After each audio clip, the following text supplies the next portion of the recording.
Nahatratra sivy ireo nandray anjara tao anatin'ilay fifaninana miteny Japoney izay karakarain'ny ambasadin'ity firenena ity zany niaraka tamina fikambanana mpampianatra mampianatra ny teny Japoney ny ONG Sakura sy ny fivondranamben'ny lalao eto Madagasikara tetsy amin'ny hôtel Panorama no nanatanterahana ity fifaninana ity ny fotoana rehetra dia natrehan'ny ambasadin'ny Japon izay miasa sy monina eto amintsika warazik fampiroboroboana ny teny ny kolotsaina Japoney io no isan'ny tanjon'ilay hetsika fifaninanana mandahateny amin'ny fiteny Japoney izy tafiditra ao anatin'ny andiany fafito amby roapolo ho an'ity taona 2024 ity. Natao ihany koa ny hetsika entina amporosiana ny tanora malagasy hianatra ny teny Japoney ary ahalala misimisy kokoa ny firenena Japoney.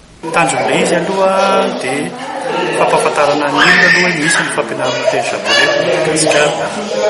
Dia ankoatran'izay fifanaraseran'ireo mpianatra teny Japoney sy fitsapany ny hoe aiza ho aiza ilay mivorisena azy zany. Teo aloha teo ilay izy nisy zany ny loka ohatrany hoe dictionnaire, boky fianarana sy ny karazany.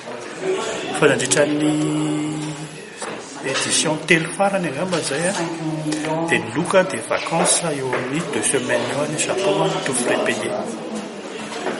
Mba himotivena an'ilay ankizy hianatra ny teny Japoney. Mitombatra ireo tanora malagasy linina amin'ny fianarana ny teny Japoney.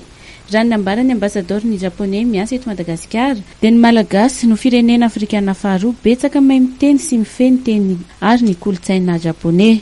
Le nombre d'apprenants de la langue japonaise est le plus élevé ici à Madagascar. Deuxième le plus élevé ici à Madagascar, après le Côte d'Ivoire, parmi les pays africains. Amin'ireo tanora miisa 5 mandray anjara dia ny iray amin'izy ireo izay mendrika sy mahafehy tsara ny teny Japoney no azo fampiofanana 2 herinandro any Japon. Hatreto efa misy 500 ireo malagasy mahafehy ny teny Japoney.